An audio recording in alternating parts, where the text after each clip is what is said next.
Le 23 janvier, la salle paroissiale des Maronites à Haïfa a accueilli la présentation du livre « Histoire des Maronites en Terre Sainte » de Michel Suleiman, une œuvre de grande valeur historique retraçant les racines profondes de la présence maronite dans les premières communautés chrétiennes.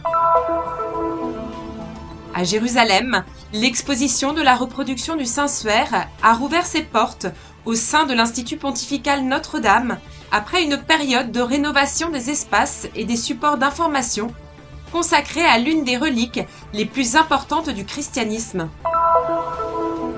Visage de Terre Sainte, un reportage spécial dédié aux 800 ans de la mort de Saint François. Frère Giuseppe Gaffurini nous invite à découvrir la communauté et ses charismes qui ont pris naissance sur les traces du saint d'Assise, tous unis par un même amour pour le peuple de Terre Sainte.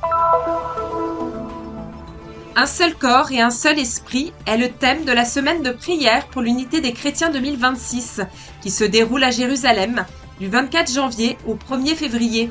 Une invitation à redécouvrir ce qui unit les chrétiens à travers le monde.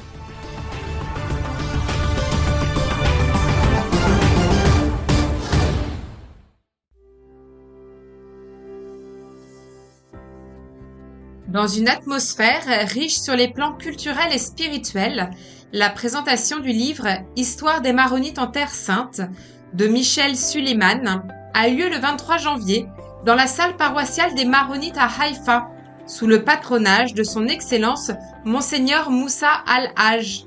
في فيلسوف بيقول إذا بدك تلغي شعب خليه يترك تاريخه. إحنا شعب موجود عمرنا 16 قرن. Un philosophe a dit, si l'on veut effacer un peuple, il suffit de lui faire oublier son histoire.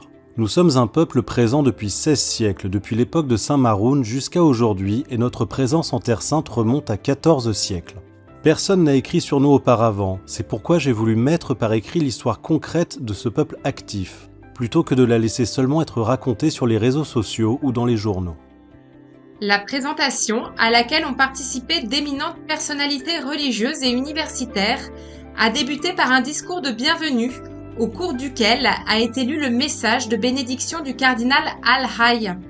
Celui-ci a félicité le docteur Suleiman et souligné l'importance du livre, qui témoigne de la présence active des Maronites à travers les siècles. Par la suite, Monseigneur Moussa Al-Haj, archevêque maronite de Haïfa et de Terre Sainte, est intervenu pour féliciter l'auteur et présenter les différents chapitres de l'ouvrage. Ce livre est un rêve pour l'Église maronite. Après l'avoir lu, nos yeux se sont ouverts sur de nombreuses réalités que nous ne connaissions pas. Haïfa, Jérusalem, Jaffa, Nazareth. Par exemple, il existait ici une école appartenant à l'Église maronite. Entre 1911 et 1942, 219 étudiants y ont étudié. Ce livre est désormais une référence essentielle. Nous ne pouvons plus parler de l'Église maronite sans faire référence à cet ouvrage. Ce livre constitue un apport de grande valeur à la bibliothèque chrétienne et historique. Ce livre est le fruit d'un travail d'environ 5 ans, fondé sur une recherche de terrain vaste et approfondie. C'est une œuvre pionnière, la première de son genre à traiter de la présence maronite en Terre Sainte. Le livre compte environ 500 pages et se compose de 16 chapitres. L'auteur commence par un chapitre intitulé « Qui sont les Maronites ?», dans lequel il explique leur origine en tant que mouvement ascétique lié à Saint Maroun, leur passage de la vie dans le désert et les espaces ouverts à la vie monastique, puis leur organisation sous l'égide de l'Église catholique. Le livre met également en lumière le rôle des Maronites dans la préservation de l'identité chrétienne en Terre Sainte, dans un contexte marqué par les conflits et les persécutions subies au fil des différentes périodes historiques. L'importance de ce livre tient aussi au lien qu'il établit entre la Terre Sainte et le Liban, grâce à la présence de la communauté maronite. L'auteur consacre 14 chapitres aux Maronites de Terre Sainte. Chaque chapitre porte le nom de la ville ou du village où vivent les Maronites, incluant les noms des familles et l'histoire de leur installation dans ces lieux. Le livre précise que la majorité des Maronites résident à Haïfa et en Galilée, tandis que des centaines vivent à Jaffa, Jérusalem et Bethléem. Il souligne également qu'une part importante des fidèles des paroisses latines de Jérusalem et de Nazareth est d'origine maronite et a travaillé auprès de la custodie de Terre Sainte. فاليوم عندنا احنا في البلاد 10,000 ماروني. Aujourd'hui, il y a environ 10 000 maronites dans le pays. Même s'ils ne sont pas nombreux, leur présence reste active au sein des communautés arabes et non-arabes. L'importance de ce livre tient aussi au fait qu'il couvre différentes périodes historiques, nous faisant comprendre que notre destin, en Terre Sainte et au Moyen-Orient, est de vivre dans un contexte de diversité culturelle, où chacun respecte la culture et la religion des autres, car il y a de la place pour tous. Dans son intervention, Nihad Bekaal a également souligné que le livre présente la présence maronite comme une réalité profondément enracinée au cœur de la première expérience chrétienne, ainsi que comme une prolongation des chemins de pèlerinage, de la vie monastique, du service et du témoignage. Ce livre présente plusieurs atouts. Il raconte d'abord l'histoire d'une communauté noble en Terre Sainte, qui a joué un rôle très important dans les domaines religieux, social, politique et culturel pendant de longues décennies. Il permet aussi au lecteur de mieux connaître ses racines historiques. Enfin, c'est un ouvrage de documentation. Nous avons un besoin urgent de garder une trace. La présentation s'est achevée par une séance de dédicace organisée par l'auteur.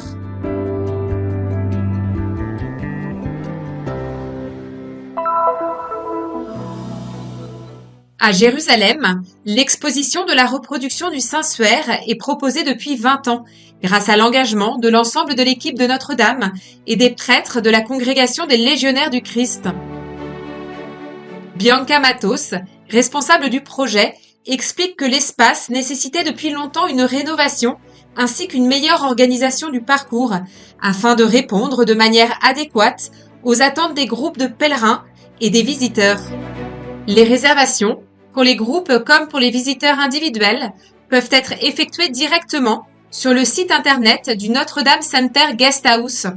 Les explications sont proposées en anglais, russe, espagnol et portugais.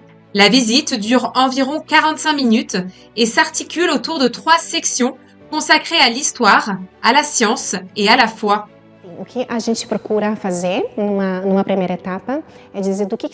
Ce que nous essayons de faire au début, c'est d'expliquer de quoi il s'agit. Ce linge, le Saint-Suaire, long d'environ 4 mètres et large d'un peu plus d'1 mètre, représente un homme qui a subi de nombreuses violences. Il s'agit d'un homme mesurant environ 1,80 m.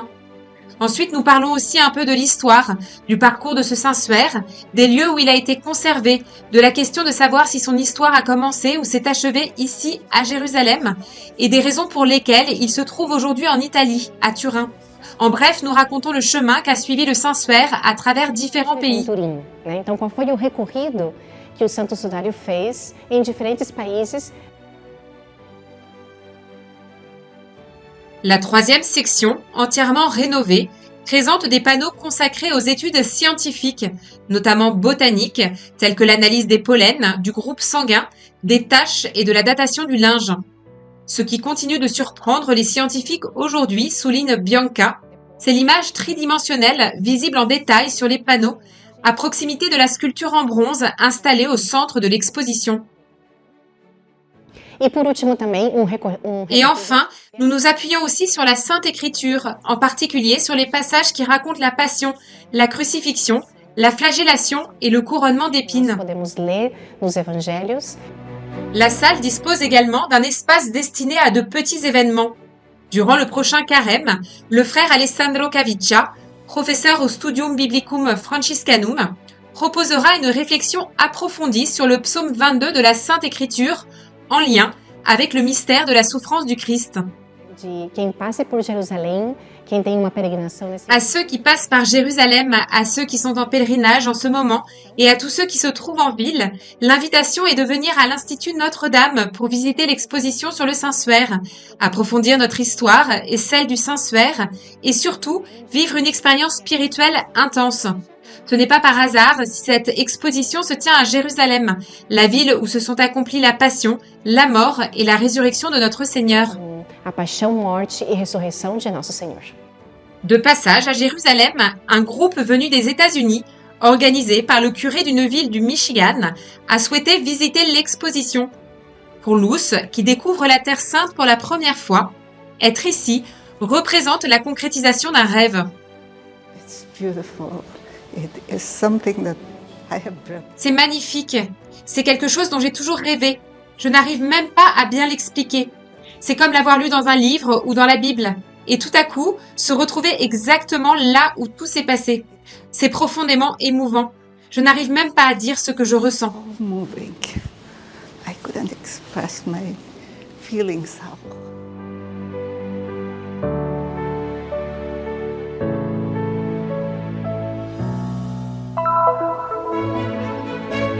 Depuis plusieurs années, la basilique du Saint-Sépulcre fait l'objet d'importants travaux archéologiques, conduits par l'Université La Sapienza de Rome. Un chantier exigeant qui a demandé de la patience, mais qui est aujourd'hui vécu comme un temps de grâce.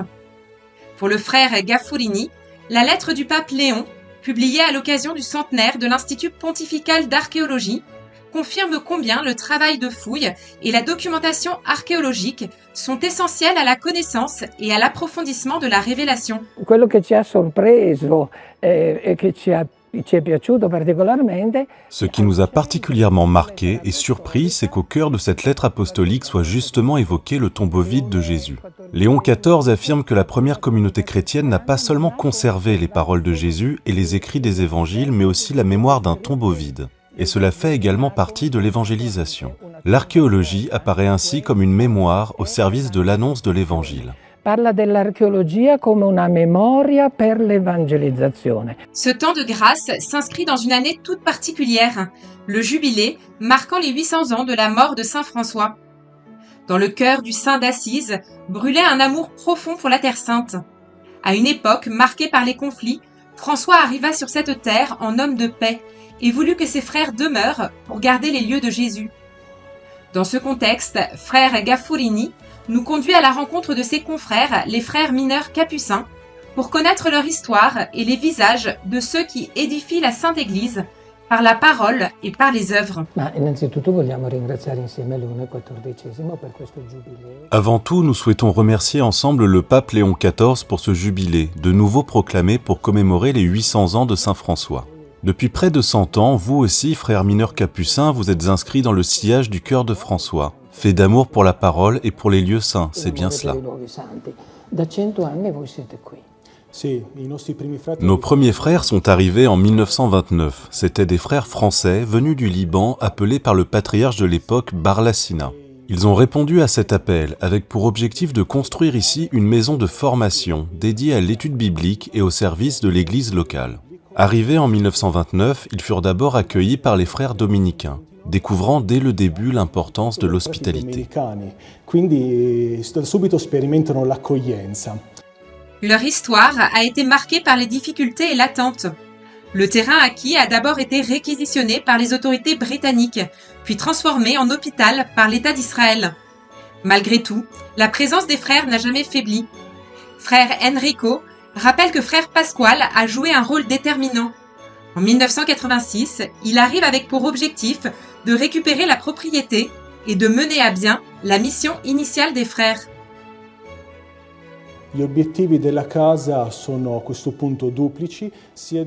À ce stade, les objectifs de la maison sont multiples. La formation, avec l'étude, la recherche biblique et archéologique. Offrir un lieu, une maison à ceux qui ont le rêve de venir en Terre Sainte, pour participer à cette mission et servir l'Église locale, en particulier les communautés de migrants indiens. C'est dans cette perspective que nous avançons.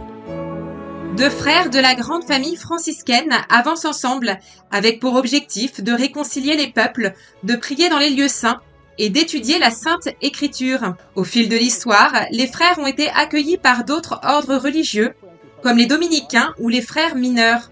L'amour qu'ils ont cultivé, malgré les difficultés, se lit sur les murs de la chapelle Christ Lumière du Monde, où les tentures rappellent ceux qui ont contribué à répandre le bien. Tout d'abord, je pense que la plus grande lumière vient du témoignage des personnes. D'un côté, le père Pierre-Marie Benoît qui a sauvé plus de 4500 juifs entre Marseille et Nice pendant la Shoah. De l'autre, notre père, le bienheureux Giacomo de Razir, frère libanais, l'un des premiers frères arrivés en 1929. dont la fécondité spirituelle a été si grande qu'il a fondé plusieurs congrégations religieuses, ainsi que des œuvres au service des malades et des enfants.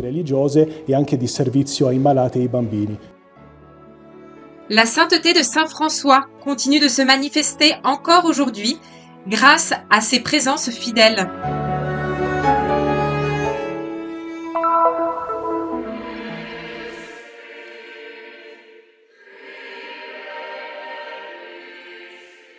À Jérusalem, où les pierres conservent l'écho des prières de la première communauté, la semaine de prière pour l'unité des chrétiens a débuté le 24 janvier. Elle s'inspire des paroles de saint Paul aux Éphésiens. Un seul corps et un seul esprit, comme vous avez été appelés à une seule espérance, celle de votre vocation. À une époque où les divisions se multiplient, la prière devient un langage commun entre les églises et un témoignage vivant que l'esprit qui unit les croyants est plus fort que toute réalité qui les divise. L'espérance chrétienne est un appel à persévérer dans l'amour, la patience et la paix. هذه الصلاة مهمة لأنه يسوع قال فليكونوا واحدا كما أنا والآب واحد. يسوع أراد الكنيسة. Cette prière est importante parce que Jésus-Christ dit qu'il soit un, comme le Père et moi sommes un. Jésus a voulu que l'Église, son épouse, soit une. Il a fondé une seule Église et l'a appelée Royaume des cieux. Pourtant, aujourd'hui, nous voyons des centaines d'églises appartenant à différentes familles ecclésiales. Il existe certaines différences doctrinales et parfois disciplinaires, mais en réalité, ce qui nous unit en tant qu'Église est bien plus fort que ce qui nous divise. ما يجمعنا ككنائس هو أكثر بكثير مما يفرقنا.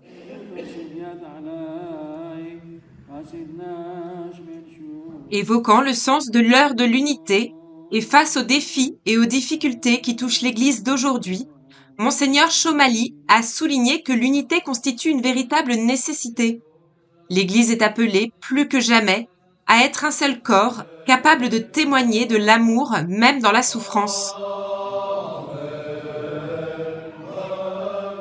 الكنائس كلها تعمل من أجل الوحدة، الكل بيصلي من أجل الوحدة، لكن ساعة الوحدة لم تدق بعد. Toutes les églises travaillent et prient pour l'unité, mais l'heure de l'unité n'est pas encore arrivée. Dieu désire que nous nous préparions, car l'unité n'est pas seulement un don de Dieu, mais aussi un don que l'homme doit savoir accueillir, et nous ne sommes pas encore prêts à le faire.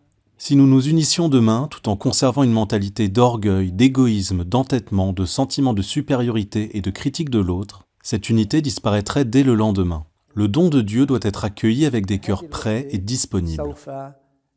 تنتهي باليوم التالي فعطية ربنا يجب أن تقبل بقلوب مستعدة. Ces dernières années, les églises ont engagé un dialogue œcuménique inédit par rapport au passé. Cet esprit s'est notamment manifesté lors de la prière historique qui a réuni le regretté pape François, le patriarche œcuménique et les patriarches de Jérusalem dans la basilique du Saint-Sépulcre. À cette occasion, il a été souligné que notre unité en tant qu'Église ne repose pas seulement sur l'Évangile et la parole de Dieu, mais aussi sur le sang des martyrs de l'Église, devenue semence d'une unité vivante.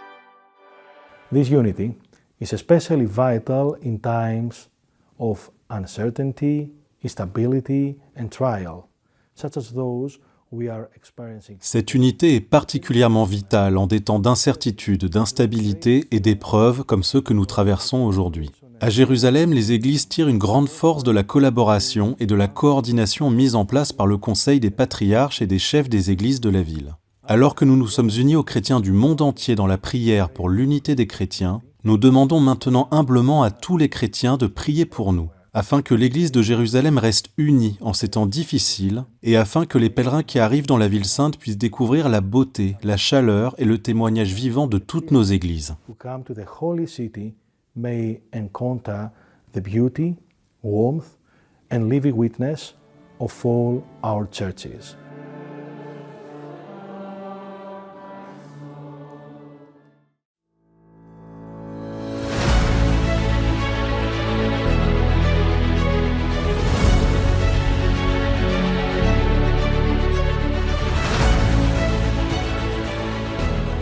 Faites un geste de solidarité et soutenez la mission de la custodie de Terre Sainte.